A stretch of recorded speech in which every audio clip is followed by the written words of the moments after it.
We can only see Celine. Where's Kevin and myself?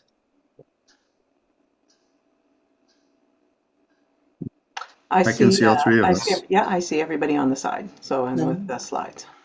Cool. I'll check mine.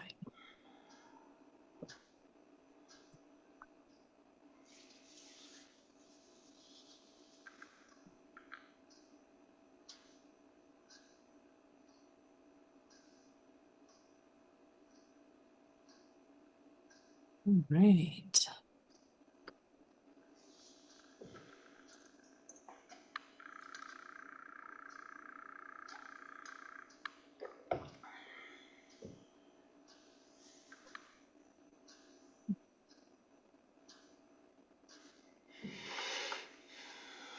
All right, we'll get started in a few minutes. Just waiting for a few more people to enter in.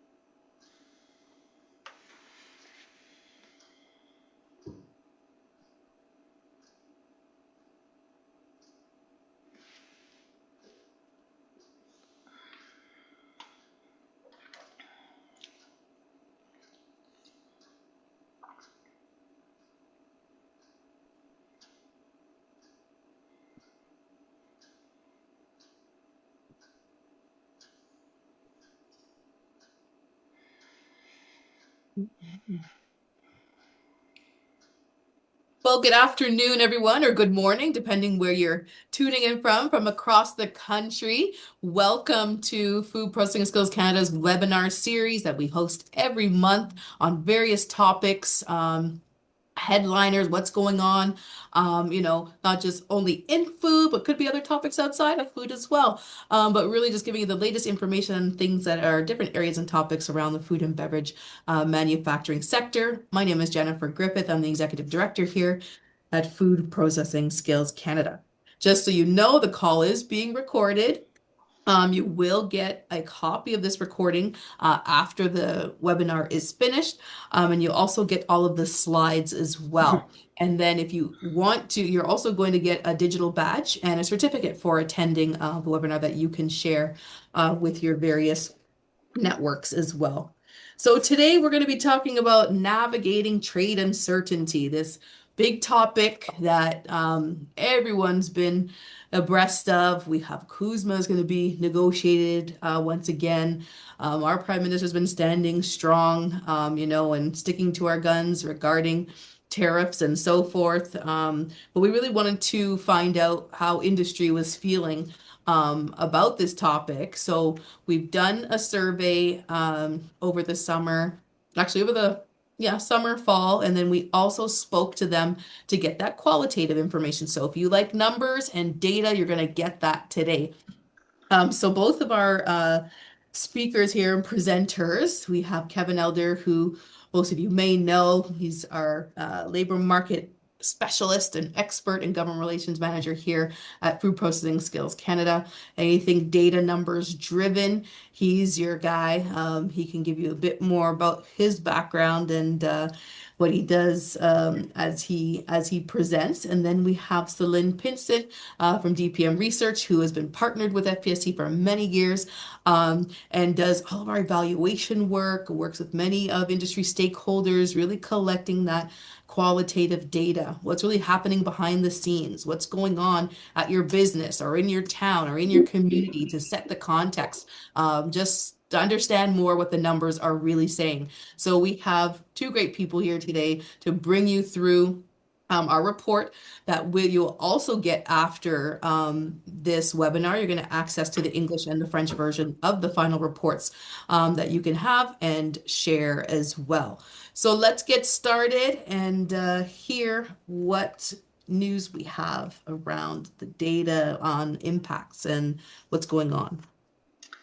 Sounds good. I'll maybe jump in and then turn it. So Kevin and I are going to do a little bit of tag team here. So thanks, Jen, for the intro. It's great to have everyone joining us today. we have some very interesting data, I think, to present to you, collected directly from Canada's food and beverage processors. And it's snapshot data. So that's always interesting because it's a point in time that we can talk about. And I think Kevin, who seems to know very sort of up on all the details and such about what's happening on the tariff scene, Kuzma and so on, can give you a little bit of how this might have been what it looked like in the summer, early fall, but these are some other things that are coming into play in this very, very, very dynamic situation and context that we find ourselves in. So what we'll do is we'll go through the survey data. There'll be a lot of data on the screen, but as Jen said, what we'll do is we'll send the slides out to you afterwards. So it's more sort of sit back, listen, watch the data wash over you. Think about sort of some of your questions, which I think we'll have time for some questions at the end as well. And then what we'll do is try and give you some examples as well that we did collect from the qualitative data, which is always great because we have numbers which give us a snapshot, but then we have some explanations and some examples from the different qualitative data we had. So Kevin, I don't know if you want to introduce or we'll flip slides. I think Kevin's also in charge of the slide button, so we'll... Yeah, not just as Celine said, we'll cover what we learned in the survey, but also we'll bring in what we've heard from industry across the country, as well as talking with other sectors to sort of position where food and beverage manufacturing is sitting, because obviously we're not the only sector. The whole economy is dealing with the threat of tariffs, and so we'll try to relate in as much shared information as we can.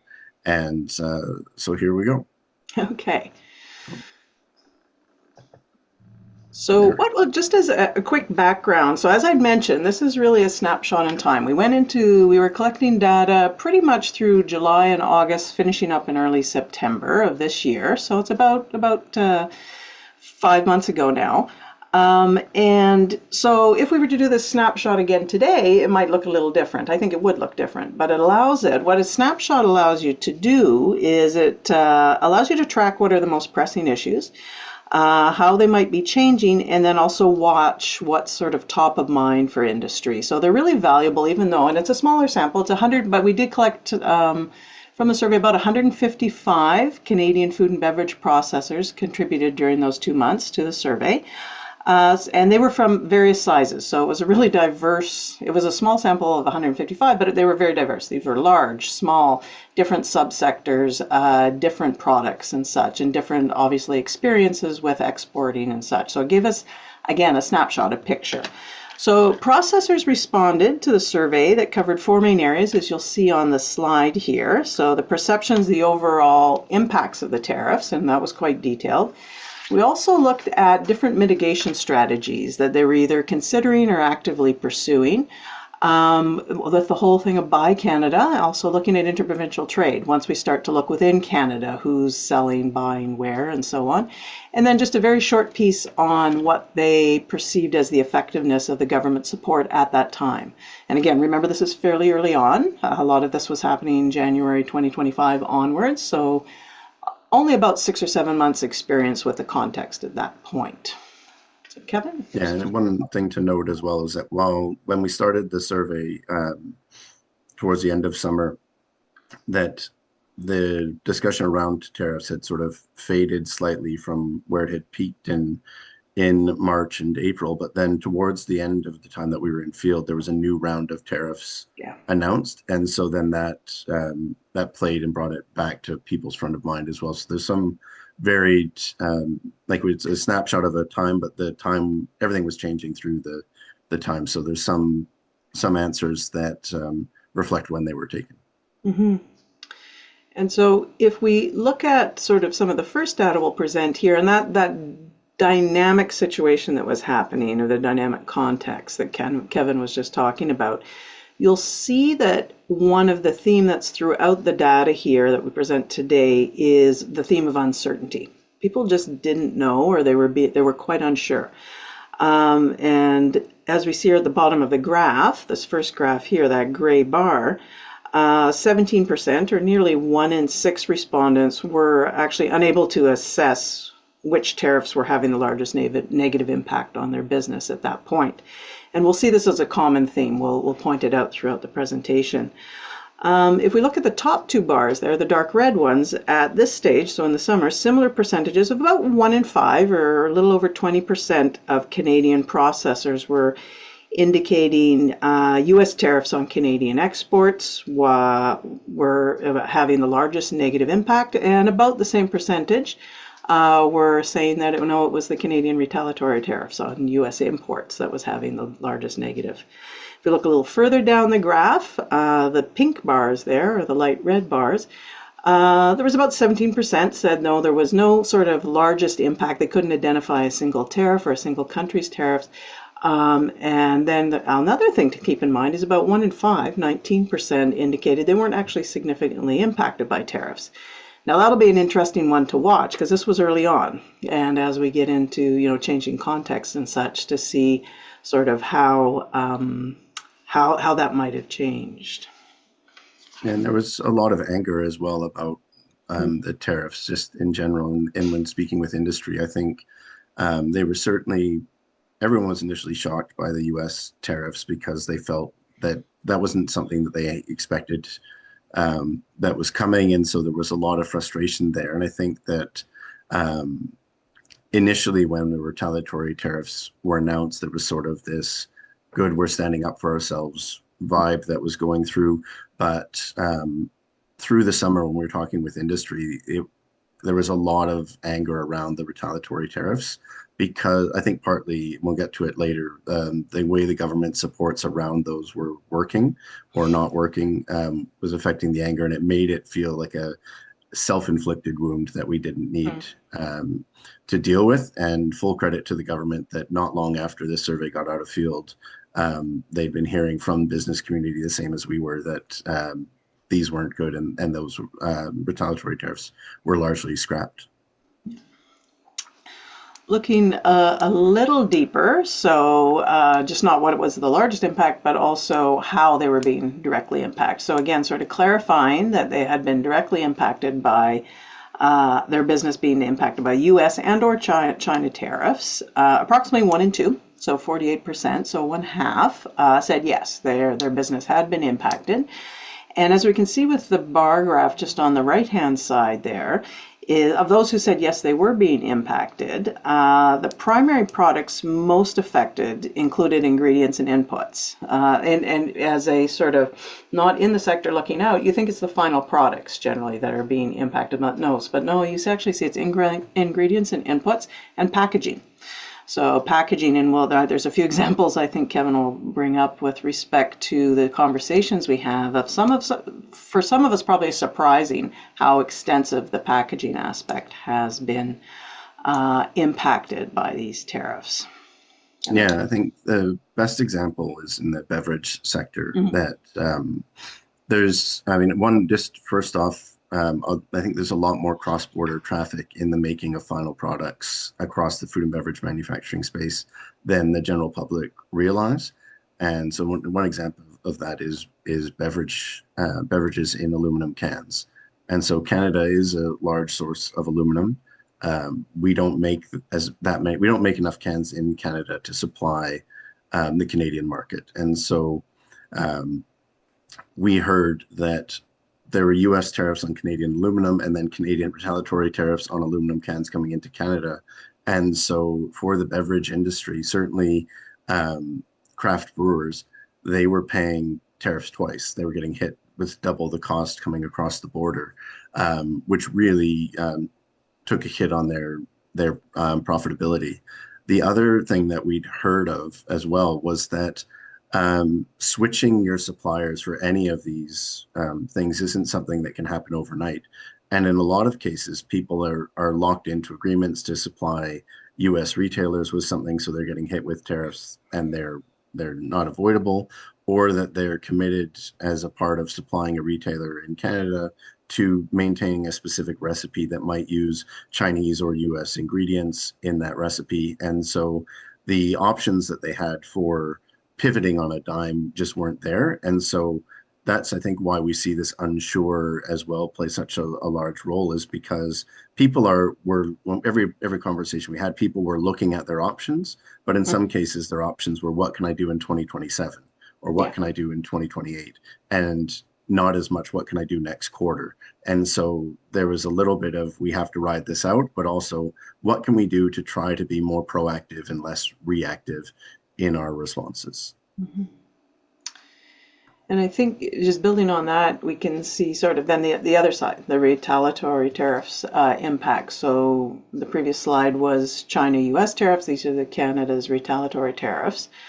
And again, we see a similar proportion of processors reported that their business was being directly impacted by Canadian retaliatory tariffs. About 1 and 2, or 46%. That's that red circle, the dark red in the circle. But again, if we move over to the right-hand side graph, we again see ingredients and inputs and packaging, as Kevin's example just explained as well. But what we see as well is about half seen machinery. Again, sort of looking at the impacts there and the negative impacts. And again, to highlight, as Kevin said, that unsure, and we go back to the little circle there of the gray, is 1 in 4. And again, unsure, uncertain.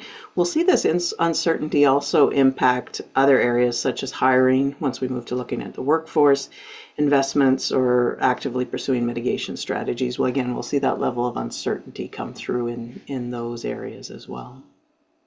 Yeah, I think that this is something that I know that it's part of some of the calls that the federal government did to try to identify products where there were no viable alternatives or that they were locked in to try to provide some relief. But I think these numbers are quite high for just showing how much damage we were doing to ourselves through the retaliatory tariffs, but also how much opportunity there is in onshoring some of these processes into Canadian food and beverage manufacturing. And so we know that's a priority for the government, is to try to build more supply chains domestically and have less inputs from other countries impacting what's going on. But it just shows the scale of where we are right now with what that cross-border traffic is like.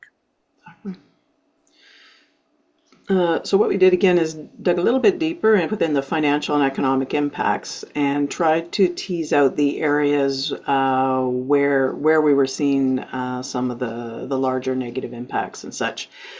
So approximately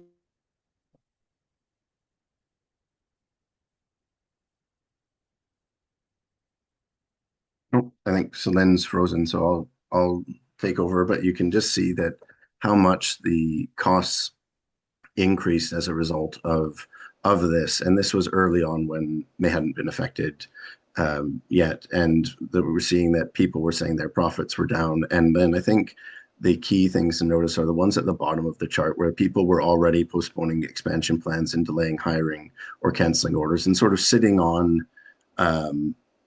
some capital that they were planning to spend. Because one of the things that we heard throughout our discussions with industry around the uncertainty that people were feeling was the idea that not all the balls had dropped yet. Like, there were these tariffs that were announced, but the majority of trade in food and beverage manufacturing and in the Canadian-US relationship is protected by the free trade agreement through CUSMA. But that's up for renegotiation in the summer of 2026. And those preliminary discussions are already going on. And I think everyone was worried that, like, initially, I think when we were doing the survey, there was a lot more fear that CUSMA would be ripped up altogether and we would end up without free trade with the United States.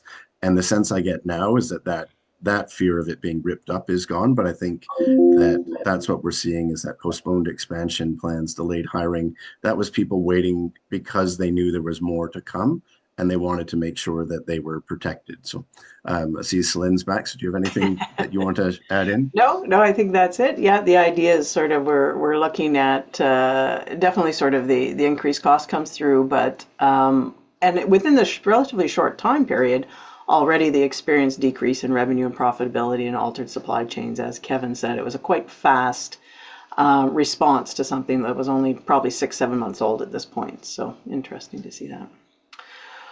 Okay, then this is really we asked also respondents to talk about the competitiveness or respond to the competitiveness within markets. And we looked at 2 different types of markets. Obviously the domestic markets, those are the dark red bars that are in the graph here. And then also the international markets, so the pink or light red. And just to give you a little bit, this is a busy graph, but on the left-hand side is those who are indicating that it's a negative impact that the tariffs have had, and actually a positive impact on the right-hand side, which is interesting. So again, if we, as as would be expected, but perhaps with a little bit of analysis, is that there have been some positive impacts from the new tariffs, especially within domestic markets. And these are these dark red bars, as you can see. So approximately 1 in 3 of the people that we spoke with reported positive impacts on their competitiveness in domestic markets. And again, this might be due to the Buy Canada movement and so on.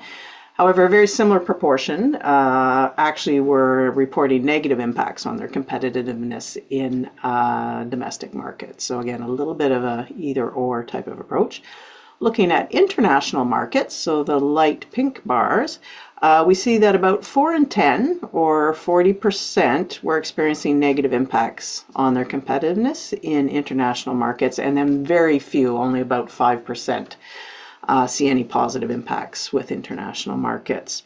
Two quick things to note about the graph, though, is that one is, again, the relatively high levels of uncertainty, particularly with response to the international markets, as we see in the pink.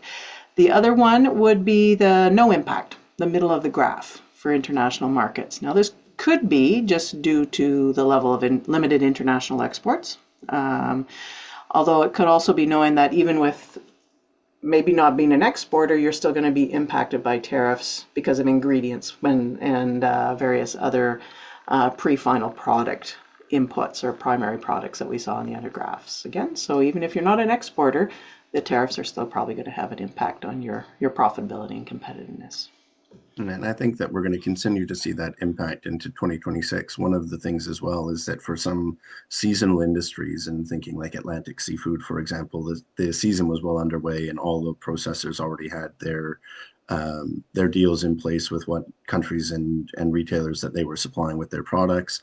And so now for 2026, those discussions are going on right now. And so some people might be looking at where they're shifting. And so even processors that were already into some markets that outside the US and had diversified might be seeing more competition from other Canadian suppliers into those markets, as everybody's looking to try to shift away from the US a little bit. And we won't really know that full impact until this season gets underway. So there's one of the things that comes through all of this is that the impacts that we were measuring, these numbers that we're looking at right now, are an amalgamation of the entire food and beverage manufacturing sector, but they weren't felt evenly across the board. And so some sectors that like that large no impact, they weren't touched by tariffs at all for their ingredients, whereas other sectors were hit quite hard and were having to pivot very quickly into what they were doing. And so I think that just something to keep in mind as we go through is that if you're looking at this and going, no, that doesn't look like my part of the food and beverage manufacturing spectrum, it's in there. And it's just that we did our best to get respondents from across the entire sector, but everyone was feeling that impact differently, which again leads to that uncertainty where no one knew who was up next for what would get a tariff put on it. Mm-hmm. This part I found very interesting. This is to do more with what we're looking with labor market and so on. So labor market impacts, workforce impacts. Two of the pieces we've picked out, there's a bit more in the report, but the two pieces we picked out to talk about today is to what extent the tariffs have impacted hiring plans. So you'll see that for about 40%, that's the pink bar, so there's been no significant impact on hiring plans. That was as of July and August this summer. But what we're seeing already is that about at least 10%, so this was multiple choice, so they could pick various things that was happening, but there is quite a bit of stuff already happening, so delaying hiring for certain positions, 14%, layoffs, downsizing, or implementing a hiring freeze. And those can be quite dramatic and quite fast, also depending on the sector and such and the region for groups. The one that I found really interesting is the increased need for specific skills, which I think might warrant a little bit more digging to see what that involves, and that came in at 7%. Again, whether we're looking at what level and what types of skills those are. So that's important. That's a little flag to watch as well. On the other side, again, if you are on the call and involved in HR and such, this is an interesting stat. So approximately a third have indicated that the tariffs have caused concern about worker well-being and morale. And as we know, HR is taxed quite heavily already with a lot of heavy lifting in organizations. This is just adding to that as well. So looking at that, so that's something, again, another flag I think probably that's important on, especially on the labor market front, and looking at turnover and new hires and such as to what's happening there.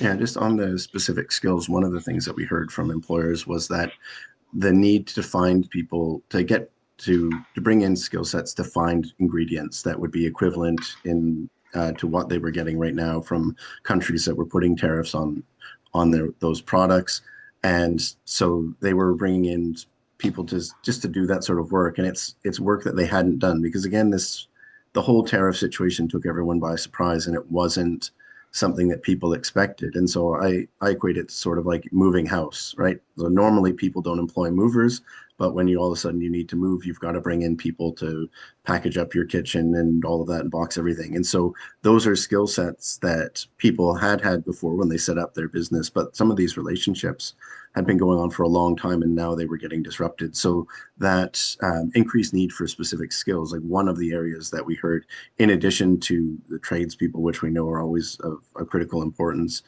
for food and beverage manufacturers, was people to source new markets and source new ingredient suppliers and look at how to diversify their value chain away from overexposure to the United States. Okay, the third area of impacts we were looking at were operational and supply chain impacts. Two of the things we're looking at. The first one is how the new tariffs cause businesses to alter or diversify their raw material sourcing. A lot of what Kevin has been mentioning in different examples and such. And so quite high, 1 in 2. So almost 50% had already, within the first 6, 7 or months of tariffs being on the scene, altered or diversified their raw material sourcing. So that's quite a large impact. About 1 in 3 had already all changed their production processes or product lines as well as a direct result of tariff implementations. So again, things to think about as to impacts on workforce, impacts on hiring new skills and so on. You can start to see the pieces of the puzzle starting to hang together. So. Yeah, and I think this is something that we'll continue to see through 2026 as well.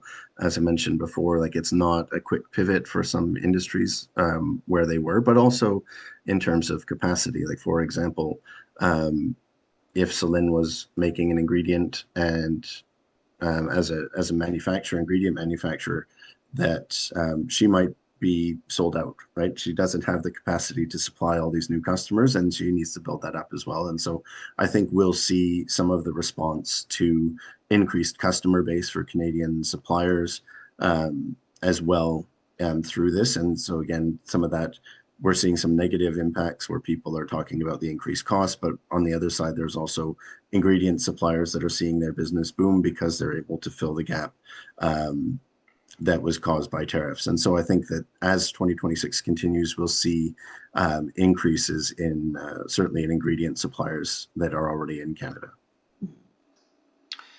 I think the other area, just again related to operational supply chain impacts, is the area of logistics and transportation challenges.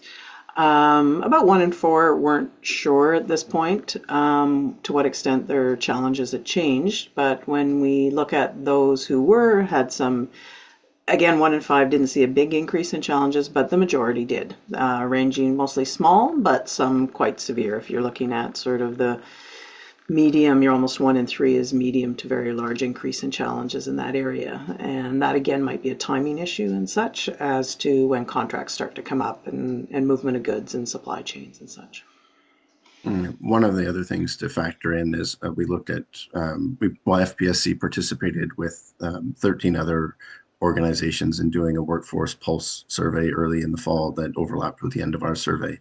And one of the other sectors was the trucking sector, and they list a shortage of truck drivers as one of their main issues. And so there's also, again, like as I've mentioned with ingredients, like just people that are switching, like, oh, I used to use a US trucking company, but I want to switch to a Canadian trucking company. Again, that capacity, we didn't have the capacity to meet the need.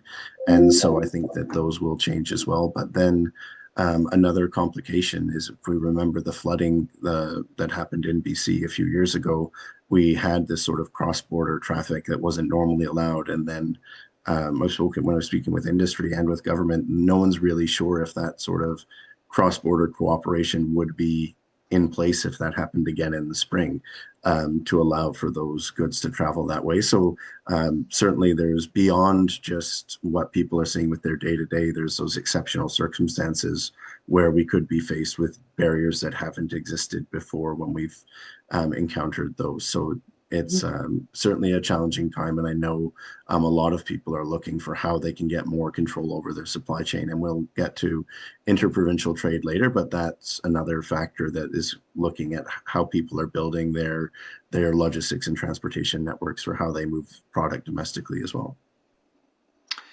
And I think we'll get to interprovincial trade right away. So here we are. Good segue though. So yeah, as far as sort of expansion plans, and again, we're hearing lots about this in the media and such, of looking at bringing down barriers, trying to reduce those with interprovincial trade and so on. It seems the sector is responding as a result. So we have, if you look at the first two bars, so people either actively exploring or considering the expansion of sales into provinces that they're not currently selling in. It's about 58% if you combine those together. So almost 2 out of 3 are actively exploring or considering expansions. So again, it seems to be something that has been responded to quite quickly by the sector. We'll see some of the challenges of that on the next slide. There's about 17% that say it doesn't really, but we already sell, essentially in all provinces and potentially territories as well. Once again, that 17-20% still unsure as to what they're doing, what their challenges are and such. So again, I wouldn't minimize that. That's like 1 in 5 are still very unsure about a lot of things. And I think I did a quick analysis just to see if it's and it is similar. It's the same people being uncertain in a number of areas. So again, looking for direction, trying to figure out what's going on, not responding as fast as perhaps a lot of the others in their sector. So again, something just to flag. Yeah, and what we heard from employers as well, certainly from smaller employers that weren't already doing some of the interprovincial trading, was they were very keen to do that if they were located near provincial boundaries. And so I'm based in Ottawa, so we see like a lot of people even commute from Ottawa to Gatineau every day for work. And so there's a lot of the small businesses on both sides of the Ottawa River that would love to ship to the other side. And aren't currently doing that. So there's a lot of excitement there. The same when I spoke with employers in Kenora, they were excited about the opportunity of being to sell into Winnipeg, which is their nearest major center. But on the other hand, when we spoke with employers in Manitoba, there's no major centers their nearest major centers are all in the US. And so they weren't that interested in interprovincial trade at all, because there'll be a market for some of the smaller manufacturers in Saskatchewan and Northern Ontario. But for them, they don't have access to any major markets in any direction except south. And so it was interesting to get those sort of dynamics and see what people were thinking and how that will affect their business decisions going forward. And again, still with interprovincial trade and looking at preparedness and the idea of particular sort of concerning the compliance with federal food safety regulations. And this was a topic of discussion in a lot of the interviews and such. But so there was a little over half felt that they were fully prepared or they are already selling in all provinces. So about 60% if we add those together. But that does leave us with about 40% who are either unsure. And if you're unsure whether you're prepared, that probably means you might not be completely prepared. So I think we can sort of safely assume there's about 40% of the sample, the people that we spoke with, where they need some level of support, probably become fully prepared for this.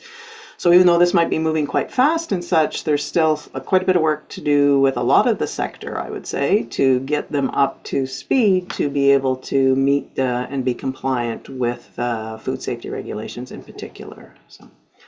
Yeah, and we know that's a major sticking point. Whenever we spoke with industry across the country, they were very concerned with food safety regulations, and that any opening of interprovincial trade wouldn't lower the standards. And they viewed that as a risk to Canada, brand Canada. Canada is known for having very safe food.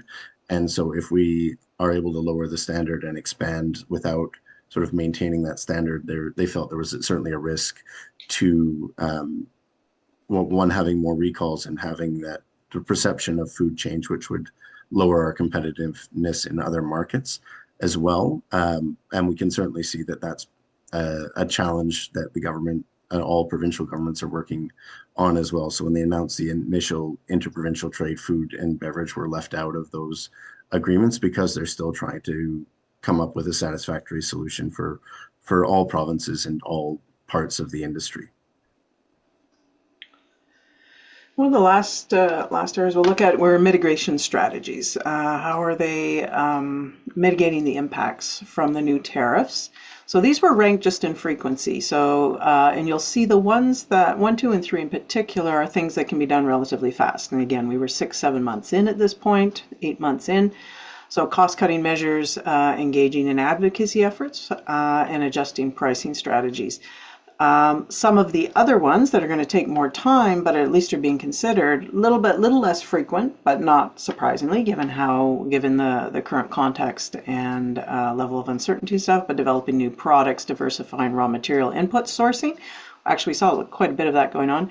Investing in automation and so on. So I think what we'll see here is that this will probably change a little bit, especially in frequency, and if we were to actually assign priority. What is highest priority for you at this point? It's what can be done most quickly, but also then what's a longer term sort of mitigation strategy look like for you? We'd probably get a bit different answer now. But Well, I think cost-cutting measures are always in vogue, and finding ways to be more efficient as well. And so I'd be remiss if I didn't mention that Food Processing Skills Canada is participating with Ontario Chamber of Commerce to deliver a program around digital twin training. So you build a virtual model of your facility, and you're able to play around with the model to find efficiencies in your facility, be that better packaging design, better layout of the floor, whatever you want. The possibilities are endless, but there's opportunities around that to find those things. And that's one thing that we've heard from industry is that they're not, they might be being cautious and holding on to some of their capital, though some industry players have proceeded with expansion plans, and that we've seen. I think Chapman's Ice Cream just did a $200 million expansion to their facility. But there's certainly a lot of people, while there might be delaying some expansion plans or pausing on hiring, that they're not sitting idle. They're looking for ways to be more efficient, to figure out what their next idea is, or how they will explore new technologies or new products to meet demand in Canada, or make use of ingredients that they can get in Canada. So there's a lot going on behind the scenes as well. So I think I certainly don't want to paint a picture of an industry that's just idling in their car. They're definitely looking for ways to improve their situation. And then this one is having sort of potentially considerable impacts on the Canadian industry, is the decision to move production to another country. And we can see 13%, so about 1 in 10, a little over 1 in 10 at that stage, were considering moving some aspect of their production to the US or another country as a result of the new tariffs. And if you think of this, even if it's 9% or 7% or 14%, that can be have a substantial impact on the sector for Canada overall. Yeah, definitely. That for me is one of the key numbers from the whole survey. I'm glad it's low, but it's also like 13% is very high when you're looking at employers that are considering it. But one point that we should mention is that it's not just Canada that was overexposed to the US. There's also US businesses that were overexposed to Canada. So one example I heard on the CBC show Because News is Sourpuss from the United States. Apparently 98% of their product is sold in Canada. And so they've already announced, because a lot of provinces have stopped buying US alcohol products, that they are opening a new production facility in Montreal to serve the Canadian market. So we're seeing that it's we're looking focused mainly on Canada, but it's also there are businesses in the United States that have a lot of exposure to Canada, and they're looking at that as well. So it's not a complete um, a complete loss, but it's certainly, I think that this for me, the stat hinges on what happens with the CUSMA negotiations Mhm. through the summer of 2026.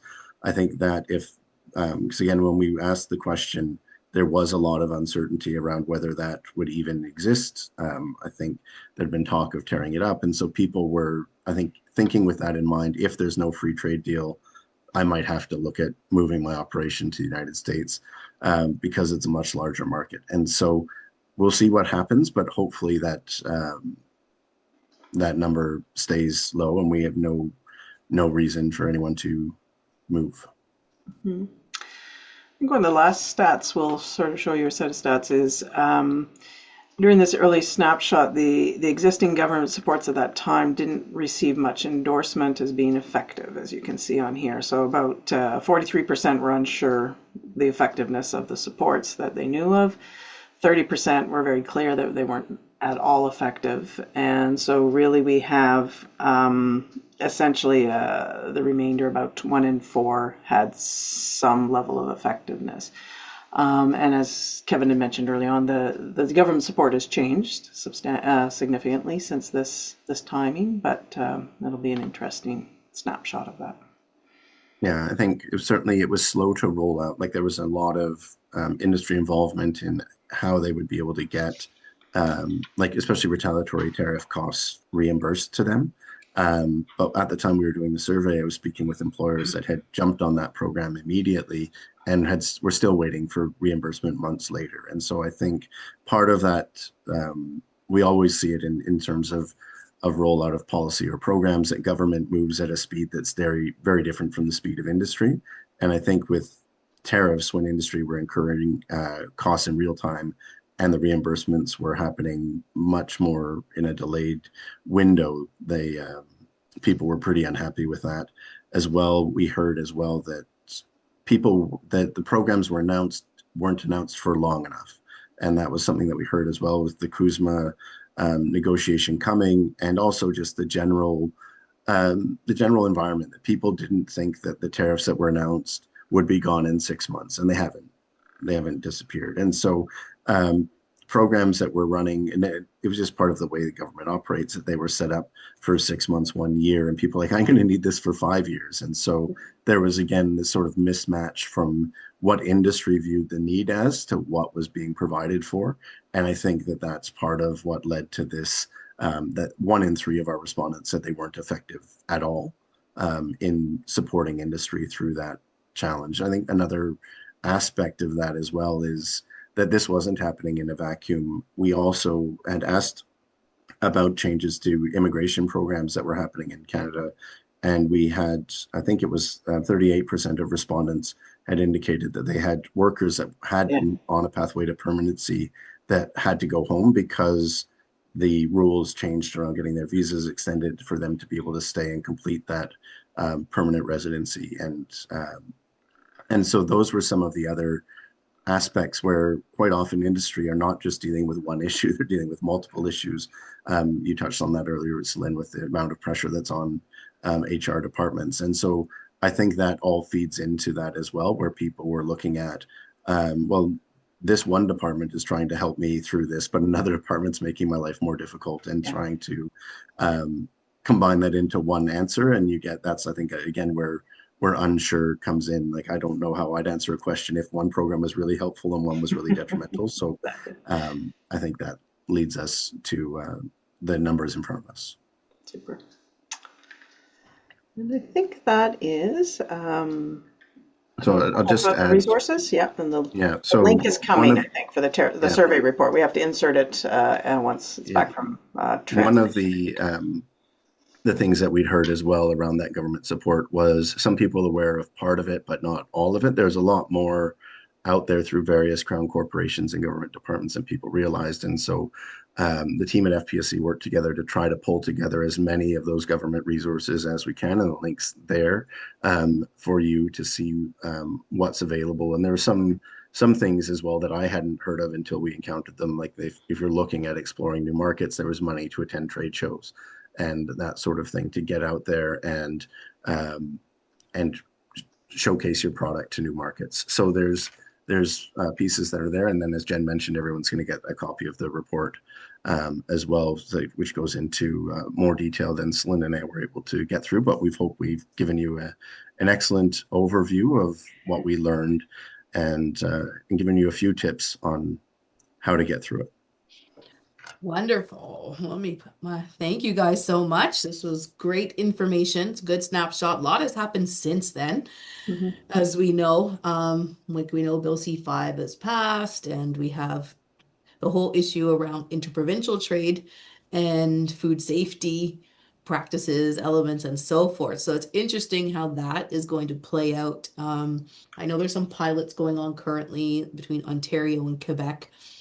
It's happening, even between meat processing facilities, validation of that and their practices. Are they, equal up to the Safe Food Canadians Act for some of the smaller meat manufacturers, things like that? So, what are we hearing about interprovincial trade and some of the red tape they're trying to, I guess, ease up on? And is is that a good thing? Is it a risky thing? What's your opinions on that?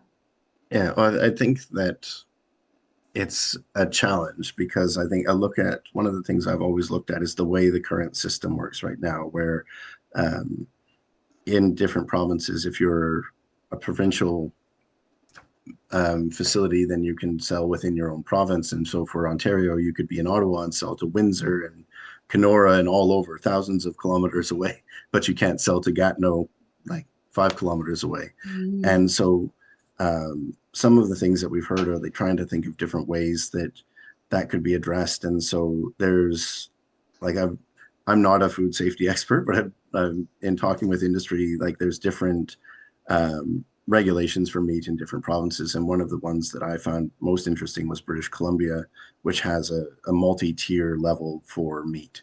And so if you're at the lowest tier, I think you can sell at your own farm or at the farmer's market or something like that, and nowhere else. And it sort of limits where your product's able to be sold. And so I think if we nationalize something like that, that shrunk the region, so a small meat processor in Ottawa could sell to Gatineau, but couldn't sell to Kingston because that's too far away.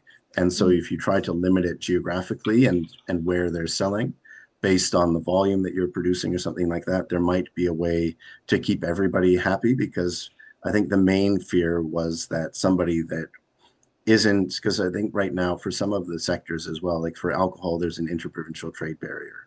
But for meat, there isn't. You could become a federally regulated facility. There's a standard to meet. And if you want to yeah. ship to other provinces, you can meet that standard. So Mhm. there's right now they're looking at trying to change what that standard is. And I think the fear is that people that have invested in that really high level of being federally regulated um, Mhm. would be able to be undercut by people that didn't have to make investments in the same level if they lower that standard. And I don't think anyone wants to see the standard lowered, but I think it's just in terms of coming up with some smart geographical solutions to really solve issues that are more for Ottawa, Gatineau, and Lloydminster, Alberta, Lloydminster, Saskatchewan, and places like that, where you're right on the border, and it doesn't make any sense that you couldn't sell, down the street, but you can sell 100 kilometers away to a different city. So, but it's definitely a challenge that's going to take a lot to work out in terms of what a solution is that keeps everybody happy. And I know that industry groups, the provinces, the federal government, they're constantly meeting about how to get this across the line. I think everybody's looking at what Mhm. that means and how that plays into CUSMA. One of the things that came out this morning was the provincial alcohol authorities not buying U.S. liquor is something that the U.S. wants to see as part of the CUSMA renegotiation, that sort of behavior stopped. And I think because we're looking at interprovincial trade, that's something that's on our plates anyway to discuss. And so I think that there's solutions in there, and it'll be a slow road, but I think that CUSMA renegotiation line is really the end goal, and everybody wants to have all of this aligned and sorted by then. Yeah, it's a big point of discussion for sure. And the risks, right? We want to keep, like you said, our standards high for Canada. We're very well known for food safety. So it's those high risk products to be very, very careful with. So I know a lot of the provinces are trying to figure out the small mom and pop shops. How can they get them to the level of interprovincial trade and so forth? So very interesting. Let's go. We had two questions in the chat here that we can ask about. Not sure. One from Deb, are we able to claim to be reimbursed for retaliatory tariffs paid before they decided to scrap it? Not sure. I'm not sure. Yeah, Good I question. believe you are, Deb. I think that that's one of the programs that's linked to on our resource hub. I think it's if they were in effect and you paid them, I think that you're eligible to claim them back. I know one of the things that they were looking at or discussing was that there was that no viable alternative. And so there was a lot of the provincial organizations were taking a more hands-on approach with that and helping to advocate. So I'm not sure where you're located, but Food and Beverage Atlantic, Food and Beverage Ontario, CS Mota, CETAC, BC Food and Beverage, all like across the country, they're everywhere. They might be able to help figure out what you exactly need to do. But I know there was something where if I was buying an ingredient from Maine, but I could just as easily get it from Ireland, that I might not be eligible because like the government viewed that I could switch. And I think that's part of why we saw it as ineffective for some of the reasons where people were locked into specific ingredients as part of their recipe that they were making to Mhm. supply certain retailers. And so I'm not going to guarantee that you're going to get it, but as far as you should be able to apply to get that back, that should still be possible. Perfect. Another question from Devin. What timeline do you see for food and beverage easement in the barriers for interprovincial trade, if at all? Because we were talking about that. Yeah, well, I mean, I think the Kuzma renegotiation in the summer is the new Yeah, that's the deadline. big one. I know that in the summer, well, it ended up getting delayed because of the Manitoba fires until September, but all of the provincial and federal ag ministers met in Winnipeg in September, and the goal was to advance this discussion. It's more complicated than they'd hoped, and so I know they're still working on it. So I would say both. I think the Kuzma renegotiation, so I'll say roughly Canada Day time, would be a deadline, but I certainly think as soon as possible is also on the table. Like if they're able to get something worked out by January 31st, they'll announce it January 31st. I think they're all really anxious to see this happen. And we know from the meetings that all the premiers want to see this happen. This is something that has been agreed upon to do, and it's just sorting out the details now. So there is the political will to get it done. But as far as the timeline, I think I would say as soon as possible. Mhm. Do you think a lot of businesses now are looking to the other international markets, like the UK, Southeast Asia, India, things like that? Like compared to the numbers that we have now, do we think that's increased more? I do, but I think it's really challenging because when we look at Canada's international trade, it's really easy to say, oh, we should diversify. But if I'm Mm. a small or medium-sized enterprise, which 90+% of the industry are, I'm looking at what I imagine my production capacity would be and then saying, do I want to give up on the United States as my main market? Do I want to get out of that market and close the door? And so it's really hard to look at what production level can I shift to another country. And that's the same issue we've heard with China. I was at a conference where Dominic Barton told us that, and he was the ambassador to China, that the next China is China, that there's that many Mm. people there Mhm. that it's still the biggest emerging market. And so I know that employers where they're looking at who they're supplying, they don't want to get out of some of these markets that have tariff barriers right now or non-tariff barriers. And so it's difficult to try to navigate because I think if we were able to say, oh, Quebec, you should export more pork to the EU, they would say for sure. But then finding those producers in Quebec that Yeah. are the ones that are able to shift and Yeah. make those gambles, that's Mhm. the challenge, is that it's a lot riskier if you don't have that lead. And I think that's where, again, going to some of those trade shows and being able to get deals in place so that you're exploring these markets, but then able to go, okay, I know I can ship 20,000 units to United Arab Emirates or Iran or Ireland or Yeah. wherever. And it gives you that confidence to then shift or to expand your production Mhm. and not give up on the US, but Right. expand more so that you're shipping more product and creating more jobs in Canada. But it's been great to see some of the shifts with the buy local, buy Canadian Mhm. has been really great for a lot of businesses here and even some of our board members and so forth. Like they were just selling to the US. And now with the shift, now they're in all the retail stores in Canada. I'm like, why weren't you doing that even before all Yeah. this came on board? You had still opportunity here, but now, and then even one of our directors as well, they were like, oh my gosh, the increase in sales from Canadians have Mhm. been boosted. And so it's great to see that we're now investing in ourselves, I think, which is really great. And we should continue to do that. So if that pushes us out of our comfort zone and force us to do things, I think that's also a good thing. But hopefully we'll figure out something with Kuzma and our US counterparts at some point. This has been great. I don't see any other questions here in the chat, and we're 4 minutes ahead of time. There we go.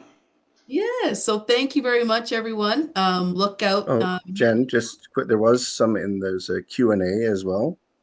And so there's a question that I can see there about statistics available on motivated domestic interest for made in Canada products. And so I'll just Mhm. direct you to a report that FPSC did in the spring where we asked consumers about their preference for buy Canadian and Yeah. switching from US products and different things. And the response was quite high. And so those are all in that report where we look specifically at how the Canadian consumer was responding. But it was a really strong response. But this again was right at the time of all of the 51st state and massive tariffs being announced and different things like that. And so that's where I think that report highlights that, and but people had said they wanted to make that change and maintain that spending preference for as long as they could. Right. Perfect. Great. Well, thank you very much, everyone. And we look forward to seeing you next month, where we're having actually a 2 hour webinar on AI, the good, the bad, and the ugly. So you don't want to miss that, and specifically for our industry and what we need to look out for and some of the best practices and things that we can learn from and be aware of. So join us for that. That is January 29th. So you want to sign up for that 2 hour workshop next month. All right, take care. Happy holidays and see you in the new year. Thanks again.